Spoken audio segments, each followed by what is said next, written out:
को अच्छे आए और फिर वो धीरे धीरे कैंसर की तरफ रुजू होकर कैंसर का ट्रीटमेंट यूनानी पैथी से शुरू किया उन्होंने और उसमें भी काफी सक्सेस मिली है। आपको कभी टाइम हो तो उनके पास अकेले में मिलकर पूछ सकते हैं, उनके दिखाएंगे केसेस, काफी केसेस जो अच्छे हो चुके हैं यूनानी मेडिसिन से। और मैं भी उनको काफी केसेस रेफर करता हूँ कैंसर के, जो मेरे ऑलरेडी मेरे पास आते हैं। तो मेरी तो प्रैक्टिस होम्योपैथी और एलोपैथी है और इन यूनानी तो मैं नहीं करता हूँ, लेकिन उसके लिए मैं इन्हीं के पास भेजता हूँ। तो इन शॉर्ट अभी वो इसी के ऊपर एक लेक्चर लेंगे, यूनानी से कैसे ट्रीट किया जाता है कैंसर को। कैंसर जैसी बड़ी खतरनाक बीमारी जो आजकल जिसका प्रिवेलेंस बहुत बढ़ चुका है, हर जगह आपको कोई ना कोई कैंसर का मरीज और कम उम्र के भी मिलेंगे आपको ज्यादा। पहले ये सब इतना प्रिवेलेंस नहीं था, लेकिन आजकल बहुत ज्यादा लोगों को कैंसर हो रहा है और उसकी वजूहत बहुत सारी है।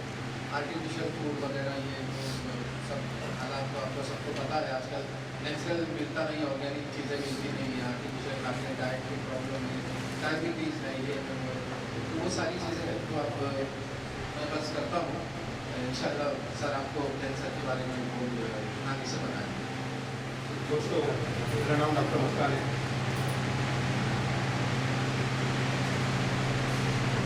इस टीम में से कौन है जो उसको पहली बार मुलाकात हुई है?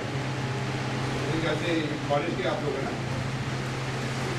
और डॉक्टर साहब आप लोग इंटर है क्या? इंटर है आप लोग?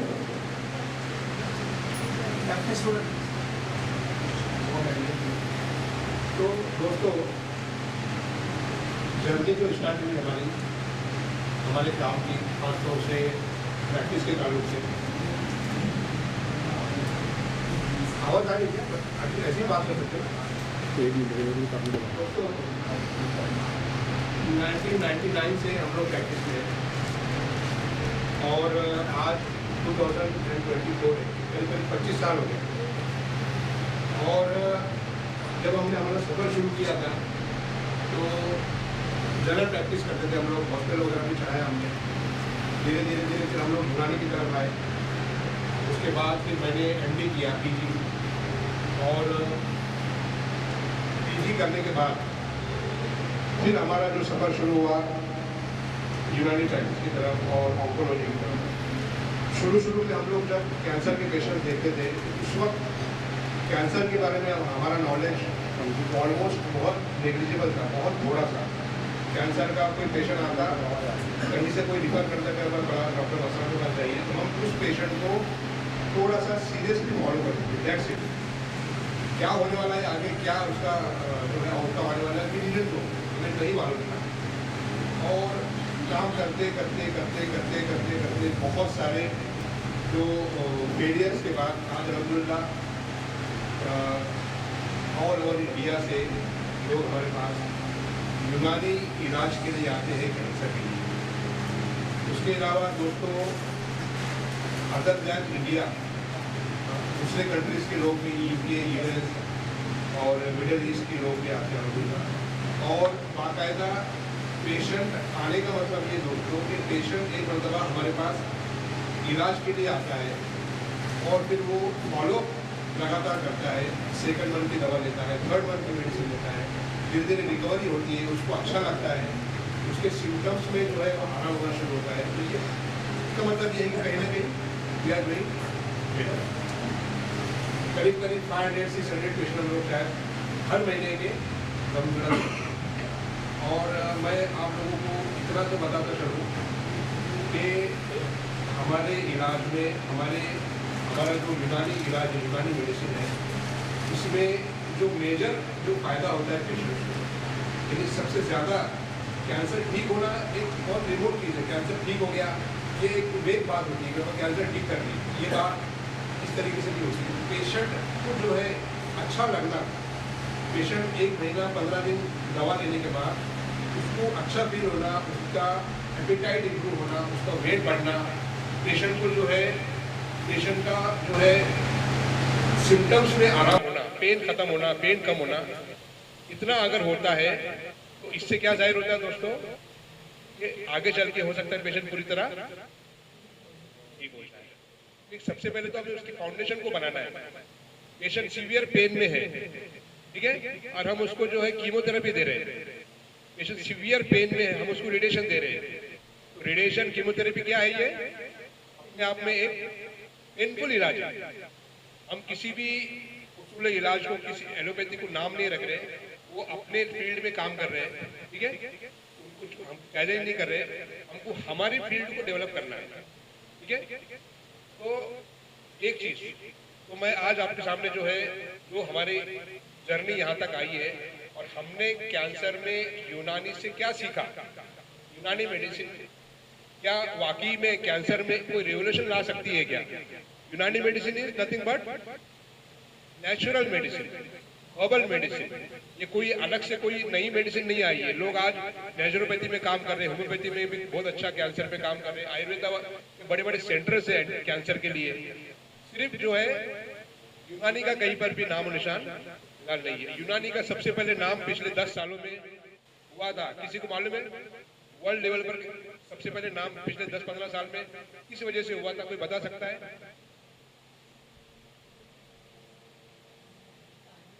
बता सकता है मैडम?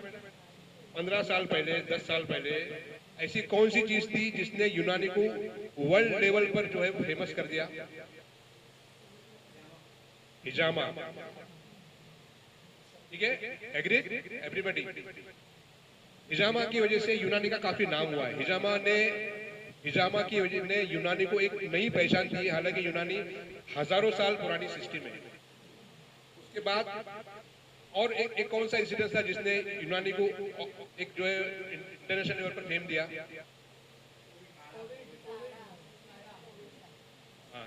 कोविड का काढ़ा, मालेगांव का काढ़ा।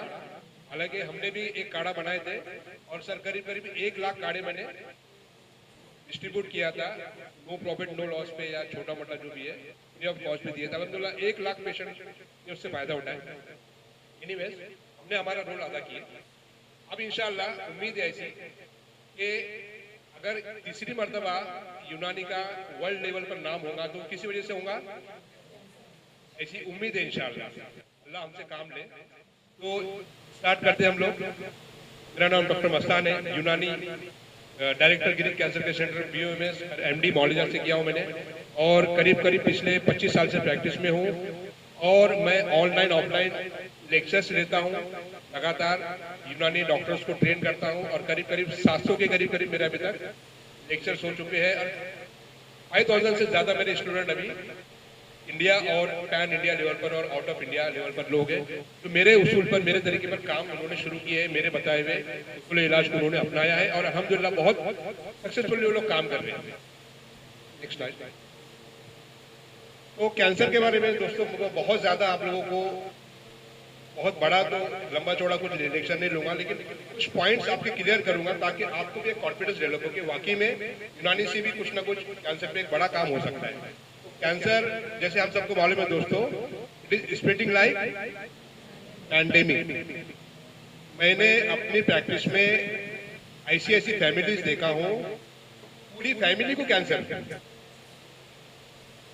भुसावल में है 2 भाई है, दोनों को कैंसर और दोनों की वाइफ्स को भी कैंसर।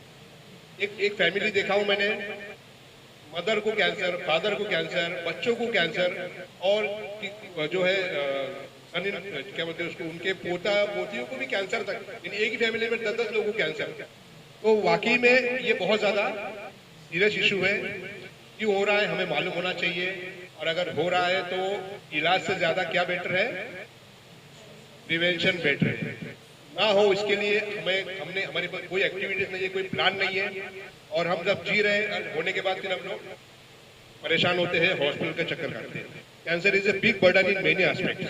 कैंसर एक बहुत बड़ा बर्डन है। किस तरीके से? फाइनेंशियली, इमोशनली,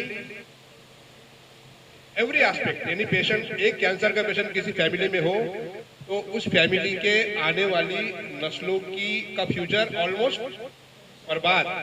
फाइनेंशियली, बच्चों का एजुकेशन, बच्चों का जो आने वाली जो जिंदगी है उसमें एक किस्म का अंधेरा छा जाता है। इतना ज्यादा कैंसर का जो है बर्डन है, until unless we select our line of treatment wisely। एक परसों के दिन कोई पेशेंट आए थे मेरे पास, ओरल कीमो की एक tablet 3000 rupees. Sir, oral chemo की एक टैबलेट 3000 रुपए की, और वो 60 टैबलेट लाया उसने 1,80,000 रुपए की लिए। 60 टैबलेट में अगर प्रॉब्लम चालू हुआ तो ठीक है, नो प्रॉब्लम, 1,80,000, लेकिन वैसा भी नहीं है, ठीक है। एटलीस्ट कम से कम 5 महीने 6 महीने लेंगे, उसके अपने साइड इफेक्ट। बोलने मतलब ये है कि कोई भी कैंसर का इलाज मॉडर्न मेडिसिन में लाखों के नीचे नहीं है। 5 लाख, 10 लाख, 20 लाख, 25 लाख, कभी कभी इन करोड़ जाता है। तो हम लोग इन शॉर्ट जो है देखते चलेंगे दोस्तों, causes of cancer. Causes of cancer में मैं बहुत शॉर्ट में आप लोगों को बताता चलूं, ताकि आप लोगों को थोड़ा सा एक रिवीजन हो जाए कि we eat very very unhealthy diet, number 1। Number 2, we eat without hunger. Agreed everybody? हम में से सब लोग इस बात को मानते हैं कि हम बगैर भूख लगे भी खाना खाते हैं। कभी हमने गौर किया ये जो खाना बगैर किसी जरूरत के हमारी बॉडी में जा रहा है, ये एक किस्म का इन्फेक्शन, एक किस्म की सड़न, ताफून, लो ग्रेड इन्फेक्शन पैदा कर रहा है, और सालों साल से हम लोग जो है उसको इस्तेमाल कर रहे हैं, ठीक है। इसके अलावा दोस्तों, क्या हमने कभी ये गौर किया है कि हम जो रोटी इस्तेमाल कर रहे हैं, रोटी में सबसे बड़ी खराबी क्या है? कोई बता सकता है? रोटी खाने में सबसे बड़ी खराबी क्या है? ग्लूटीन। 100% सही बात है। उसके अलावा और क्या खराबी है? कोई बता सकता है? क्या कार्ब उसमें बहुत ज्यादा है। एग्रीड? एक ऐसी चीज है, अगर आप लोग किसी से बता दिया तो उसको मैं मेरी चाय पिलाऊंगा इंशाल्लाह। एक ऐसा पॉइंट है जो आप लोग मिस कर रहे हैं। कोई बता सकता है प्लीज? सबसे बड़ी खराबी रोटी में ग्लाइसेमिक इंडेक्स आपने बोल दिए, ग्लूटीन बोल दिए, और क्या है? कभी हमने ये गौर किया है कि रोटियां कच्ची होती है, ठीक है, रोटी का सिर्फ जो है वो परत पकती, चाहे कितना भी पका लीजिए आप, अंदर क्या है? हम कच्चा अनाज खा रहे हैं, वो भी कितने सालों से, सालों साल, 20 साल से हम लोग खा रहे हैं। तो क्यों नहीं वो कैंसर पैदा करेगा? क्यों नहीं वो बॉडी में जाके जो है वो सड़न पैदा करेगा? क्यों नहीं वो इन्फ्लेमेशन को बढ़ाएगा? Chemical factories, pesticides, preservatives, additives, mobile rays, computer rays, pollution, bad addictions, x-rays, तमाम चीजें, बार बार एक्सरे करना, ये तमाम कैंसर को क्या करती है? ये ट्रिगर करती है। Stress in all aspects of society, all sections of the society, right from play group. बच्चों को हम लोग क्या करते हैं? सबसे पहले क्या करते हैं हम लोग? प्ले ग्रुप में डालते हैं। प्ले ग्रुप में या स्कूल में बच्चों को जब डालते हैं तो क्या हम बच्चों का स्ट्रेस नहीं बढ़ा रहे? ठीक है, बच्चों की उम्र खेलने कूदने की है, और उसको हम लोग जो है क्या कर रहे हैं? स्ट्रेस में डाल रहे हैं। फिर उसके बाद धीरे धीरे एजुकेशन का जो हमारा सिस्टम है वो क्या है? सिर्फ और सिर्फ स्ट्रेस से भरा हुआ है। कोई प्रोडक्टिव काम नहीं है सिवाय रटना है और पास होना है।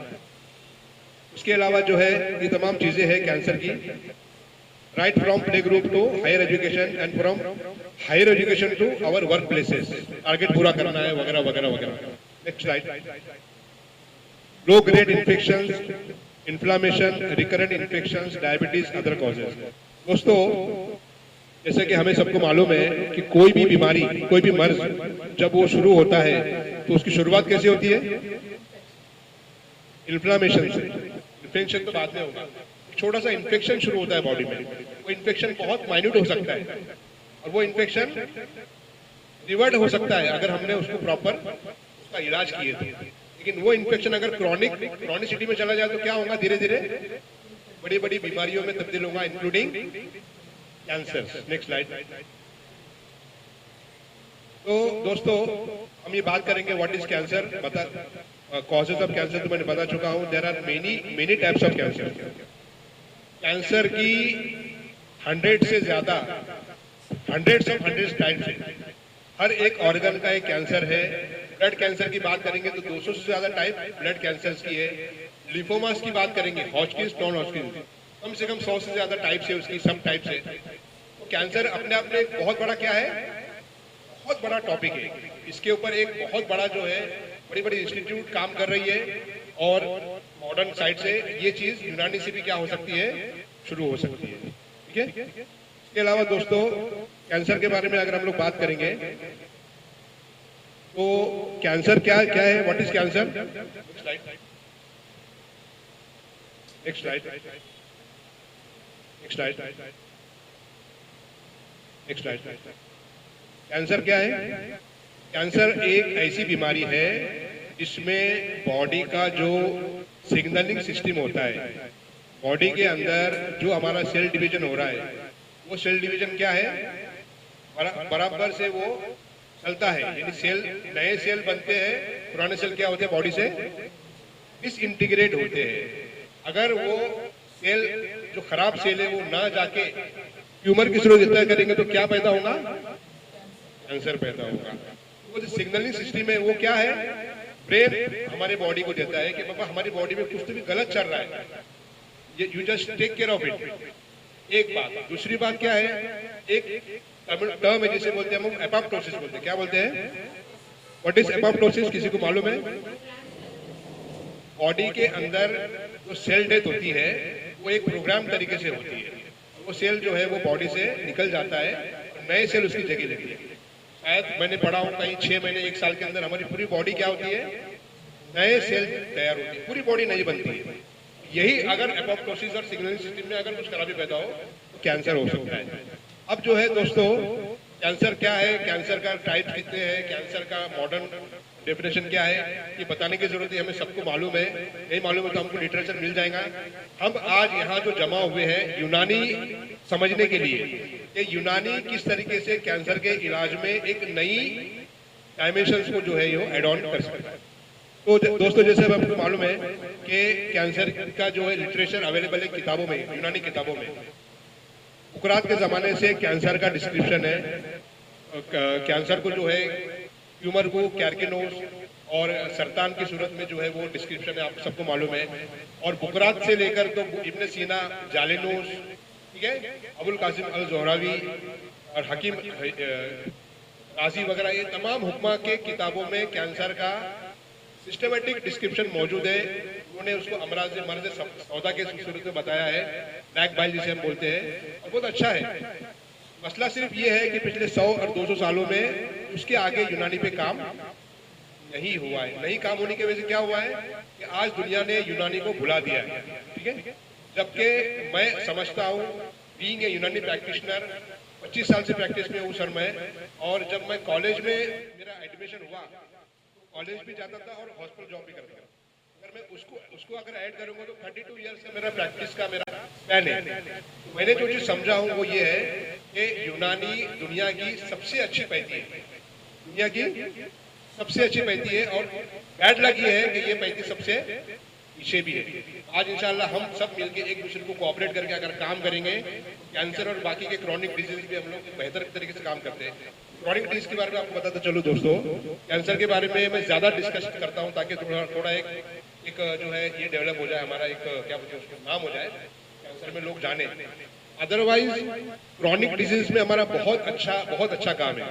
जैसे सर को मैंने डिस्कस करते रहता हूँ, आप लोगों ने डीएमडी सुना है? डीएमडी, ड्यूशेन मस्कुलर डिस्ट्रॉफी, बेहतरीन उसके रिजल्ट हमारे पास कई पेशेंट को आए हैं। Resistance, multi drug resistant tuberculosis के मैंने सैकड़ों पेशेंट को ट्रीट किया अल्हम्दुलिल्लाह। किडनी फेलियर के बहुत अच्छे रिजल्ट है। किडनी फेलियर के सर के पेशेंट मेरे पास आए, मेरे पास अभी कल का मेरे पास रिपोर्ट्स है। ये 13 से 8 दिन के अंदर 10 दिन के अंदर 7 मिनट क्रिएटिनिन आना। इसका मतलब क्या है कि वाकई में यूनानी में कुछ दम है, तब के जाकर जो ये मामला यहाँ तक पहुंचा है। तो यूनानी concept of cancer, literature available in यूनानी मेडिसिन। उसके अलावा जो है आप सबको मालूम है, हमें सबको मालूम है कि अबुल कासिम अल जोहरावी, नाम सुने आप लोगों ने? नाम सुने? यूनानी वालों ने पढ़े होंगे कहीं। अबुल कासिम अल जोहरावी एक ऐसे सर्जन गुजरे हैं यूनानी पैती से, जिन्होंने सबसे पहले बायोप्सी किया। क्या किया? थायराइड नोडुल में से उन्होंने थोड़ा सा ब्लड निकाला, उसको नेकेड आई से जो है उनको उन्होंने इंस्पेक्ट किया और ये बताया कि ये ब्लैक कलर का जो ये मादा निकला है, ये क्या है? सौदा है, ब्लैक बाइल है, और ये इस कैंसर का रीजन है, ठीक है। इसके अलावा अबुल कासिम अल जोहरावी एक ऐसे सर्जन थे जिन्होंने सबसे पहले ब्रेस्ट कैंसर पर सर्जरी की। ब्रेस्ट कैंसर में क्या किया उन्होंने? ब्रेस्ट लंप को सर्जरी से निकाला। तो सर्जरी ये क्या है? किसी एक सिस्टम की जो है प्रॉपर्टी है क्या? नहीं है। सर्जरी तमाम सिस्टम के लोग उसको यूटिलाइज कर सकते हैं, provided they have to be skilful in that particular field. उसके अलावा diagnostic criteria, modern science, scientific knowledge, किसी भी सिस्टम की कोई जागीर या कोई प्रॉपर्टी नहीं है। इसका सब लोग इस्तेमाल कर सकते हैं, इससे फायदा उठा सकते हैं। इलाज का जब बात आती है, ट्रीटमेंट पार्ट वो एक अलग हो सकता है, मॉडर्न ट्रीटमेंट और अदर देन मॉडर्न ट्रीटमेंट। तो हम लोग ने जो कैंसर को समझा है वो ये समझा है कि कैंसर हर एक मिजाज में होता है। आप मेरी बात से इत्तेफाक रखते हैं? क्या कैंसर दो पेशेंट में एक जैसा सिम्टम जाहिर करता है? नहीं जाहिर करता है। जैसे मैंने अपने प्रैक्टिस में ये पाया हूँ कि मैंने मिजाज पे बहुत काम किया हूँ। होम्योपैथी वाले भी मिजाज को मानते हैं, आयुर्वेद वाले भी मानते हैं, यूनानी वाले तो उनका तो बेस ही है। मिजाज पे काम करने का, मिजाज पे काम करने का मुझे सबसे बड़ा फायदा क्या हुआ? कैंसर के पेशेंट के मिजाज को मैंने डायग्नोस किया। मैंने ये समझा हूँ कि एक पेशेंट आता है हमारे पास, वो ये सिम्टम लेके आता है, वो सिम्टम्स सारे के सारे सफरा से जो है वो क्या करते हैं, वो रिलेट करते हैं। फिर दूसरा पेशेंट आता है, सेम कैंसर, सेम ऑर्गन का कैंसर, लेकिन उसका जो सिम्टम्स है, उसके नब्ज है, उसकी बाकी के पैरामीटर्स यूनानी के पैरामीटर्स है, वो बलगम से जो है वो मेल खाते हैं। दोनों कैंसर का इलाज क्या हो गया? अलग अलग हो गया। जैसे मेरे पास पेशेंट आते हैं गॉल ब्लैडर कैंसर के, एक लेडी है मेरे पास बॉम्बे की मैडम, उन्होंने गॉल ब्लैडर कैंसर का 3 महीने इलाज किया। 3 महीने इलाज करने के बाद उन्होंने इलाज बंद कर दिया, बोले मुझसे डाइट नहीं होता है, वो ठीक हो गया अल्हम्दुलिल्लाह। वो सफरावी मिजाज के थे, मैंने उनको सफरा शिकन, हमने हमारे जो मेडिसिन है वो दिया, आज उनका इलाज बंद हो गया, ऑलमोस्ट 5 साल हो गए। She is absolutely fine. फिर एक और पेशेंट है हमारी कुर्ची कर्नाटक की, ओल्ड लेडी है, 84, वेट रिडन, 30-32 किलो वजन, उनको बलगम के तहत हमने इलाज किए। गॉल ब्लैडर कैंसर उनको भी था, धीरे धीरे वो 1-1.5 साल में अल्हम्दुलिल्लाह ठीक हो गए, उनका वजन आज 65 है, इलाज बंद करके भी कई साल हो गए अल्हम्दुलिल्लाह। ये है यूनानी में डिफरेंस अदर देन एलोपैथी। उसी तरीके से दोस्तों सीए कॉलोन दोनों मिजाजों में देखा हूं मैंने। सीए गॉल ब्लैडर सफरा में देखा हूं और बलगम में देखा हूं। सीए ब्रेन ट्यूमर के भी कई केसेस हम लोगों ने अलग अलग मिजाज में देखा है। उसी तरीके से सीए पैनक्रियाज है, सीए ब्रेस्ट है। सीए ब्रेस्ट आप लोगों ने फीमेल्स पे खास तौर से देखा होगा कि ट्रिपल पॉजिटिव एक वर्ड है, ट्रिपल पॉजिटिव और ट्रिपल नेगेटिव, यानी oestrogen receptor positive, progesterone receptor positive और HER2 पॉजिटिव। इतने भी केसेस मेरी प्रैक्टिस में मैंने देखा हूँ सर, प्रॉपर उनका अगर हम लोगों ने अगर सिम्टम्स वगैरह देखे तो सब सफरावी मिजाज के। और ऐसे पेशेंट जिनका सीए ब्रेस्ट लंप है और वो उसके अंदर एब्सेस हो गया है, सड़न हो गई है, नॉन हीलिंग वुंड हो गया है, अल्सर हो गया है, वो किस मिजाज का है? बलगम मिजाज। तो सफरा के लिए आपने सफरा शिकन देना है, बलगम के लिए बलगमी दवाई देना है। सफरा और बलगम में आप लोगों को एक चीज बताते चलो दोस्तों, व्हाट इज सफरा? कोई बता सकता है? सफरा का मतलब क्या है? सफरा का मतलब है आग।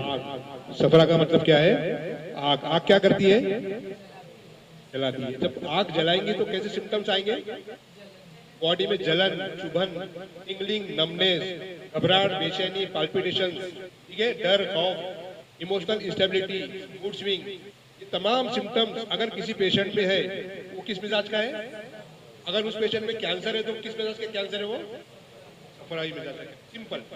अब अगर उस सफराई मिजाज के पेशेंट को हमने वो सिम्टम्स देखने के बाद कोई ऐसी दवा दी है जो उसकी आग को, उसकी इरिटेशन को बढ़ाएंगी, तो क्या वो दवाइयाँ उसको फायदा करेंगी? ऐसी दवाइयाँ देंगे। कैसी दवाइयाँ देंगे सफरा में? डॉक्टर साहब बताइए क्या देंगे? मुसक्किना, मुबर्रिदात, जो बॉडी में रुतूबत को बढ़ाए, जो दिमाग में क्या करे, स्ट्रेस को कम करे।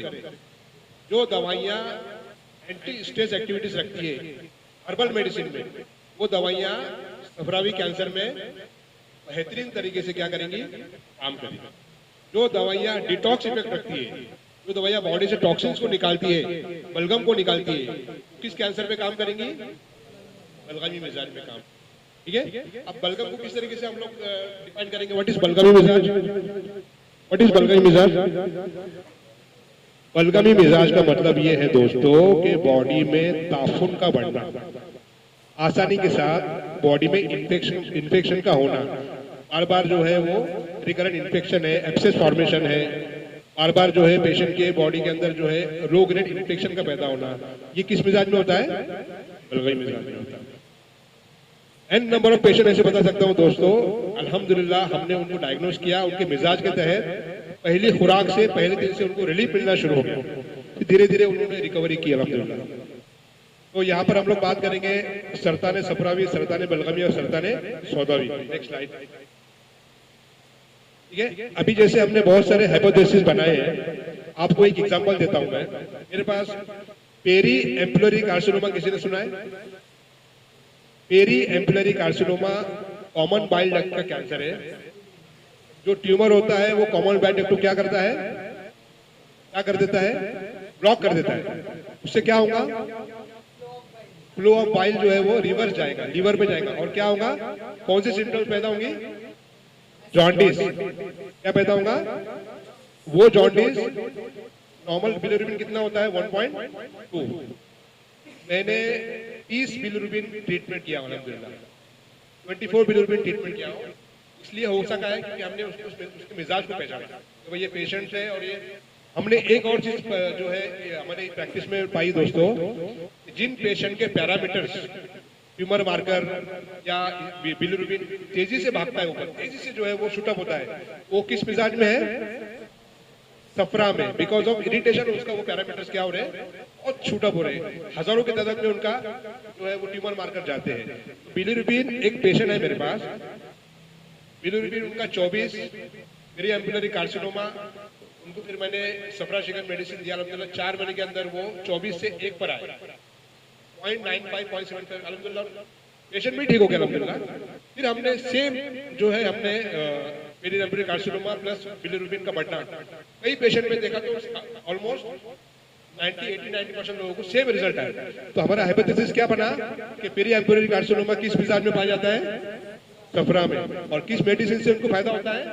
सफरावी मेडिसिन से। तो ये हमारा एक धीरे धीरे यूनानी से हम लोग एक एक चीज को जो है डेवलप करते जा रहे हैं। सिर्फ चंद पेशेंट में रिजल्ट लाने के बाद बिजनेस पर्पज से हम लोग कोई ऐसा जो है एक्टिविटीज नहीं करते अल्हम्दुलिल्लाह।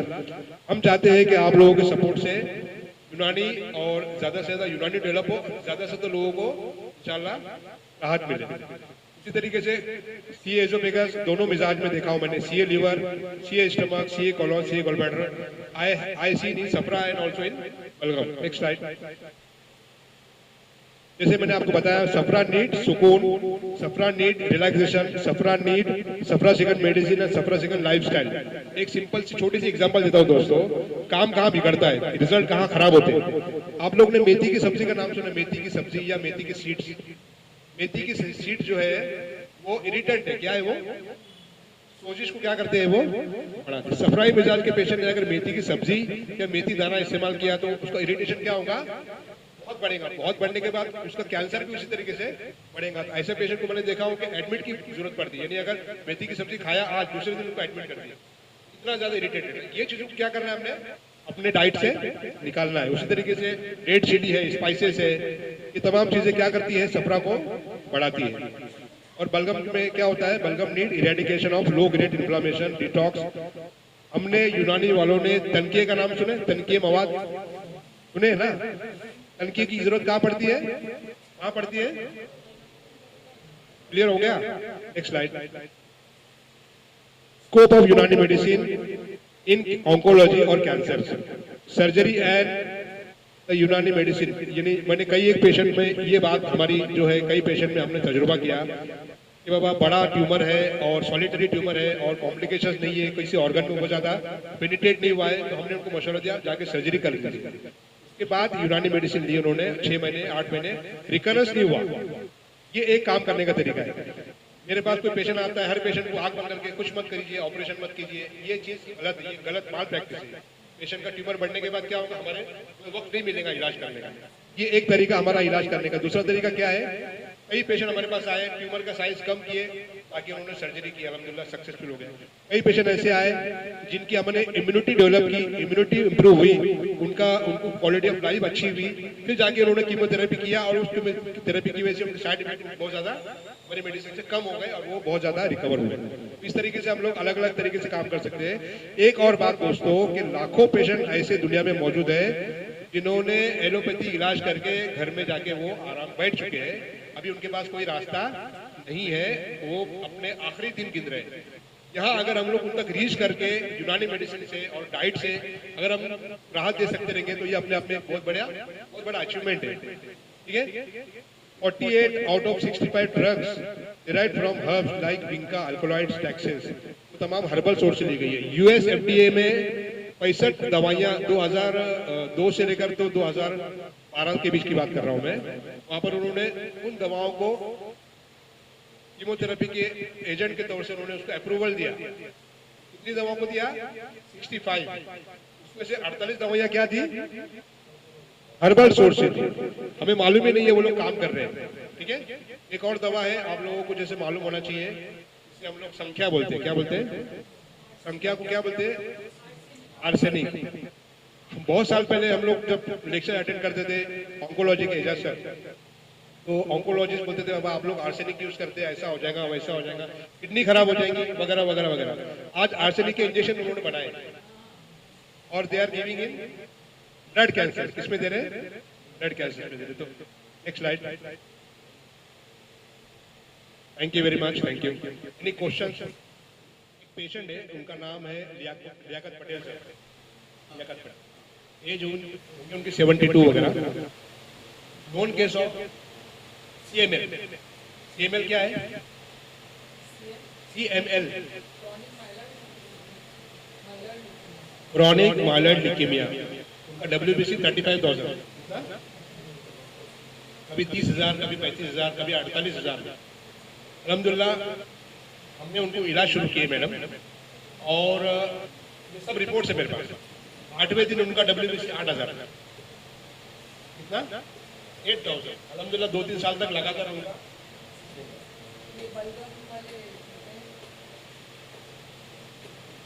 तो इस तरीके से रिजल्ट है।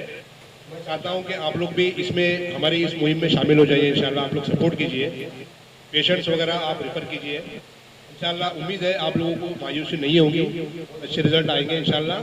और मेरे साथ अभी मेरी पूरी टीम जुड़ी हुई है, कम से कम 8 से 10 डॉक्टर्स की टीम मैंने बनाया हूँ जो इंडिया लेवल पर काम कर रहे हैं और अच्छी तरीके से वो लोग कैंसर के पेशेंट क्वेश्चन है तो पूछे, इंशाल्लाह बात करेंगे। मैडम एक केस बताता हूँ आपको। क्रिश्चियन पेशेंट है, she is from Mumbai, spine cancer था, कॉक्सिक्स का कैंसर था।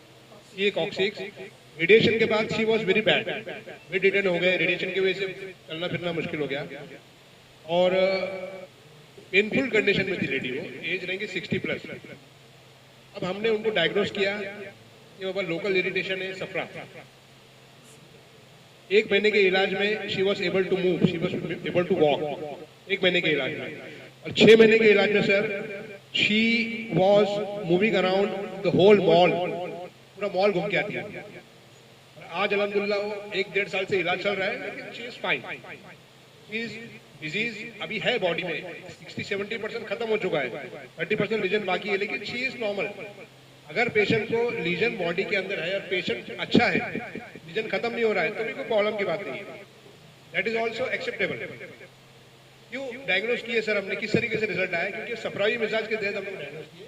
हमने सिर्फ उसको क्या किया, उस इरिटेशन को खत्म किया। क्या किया? सोजिश को क्या किया? रुका दिया। इरिटेशन की वजह से इन्फ्लेमेशन होना सफराई मिजाज में होता है। यही अगर आप लोग, मैं आपको बताता चलूं सर, ये जैसे स्पाइसेस है, स्पाइसेस सफरा में क्या करेगा? सफरा को क्या करेगा? लेकिन स्पाइसेस बलगम को क्या करेगा? डिसइंटीग्रेट करेगा, क्लियर करेगा। ये फर्क है इलाज का। यानी आंख बंद करके सबको एक ही इलाज, ये यूनानी का खासा नहीं है। यूनानी मिजाज को जो है यूनानी वाले हम लोग ज्यादा ये करते हैं। हर 2 पेशेंट कैंसर के क्या है? डिफरेंट है। इवन किडनी फेलियर, सर के पेशेंट मेरे पास आए परसों के दिन, उनका 8 से कितने पे आया सर? 2 पे आया। क्रिएटिनिन कितना आया? 15 दिन में 2 पर आया, हालांकि रिपीट भेजा हमने, इंशाल्लाह देखेंगे उसकी भी रिपोर्ट्स, लेकिन अल्हम्दुलिल्लाह हुआ, डायलिसिस नहीं किया। ठीक है, उम्मीद करता हूँ दोस्तों इस लेक्चर से आपको फायदा हुआ होगा। ठीक है, थैंक यू वेरी मच।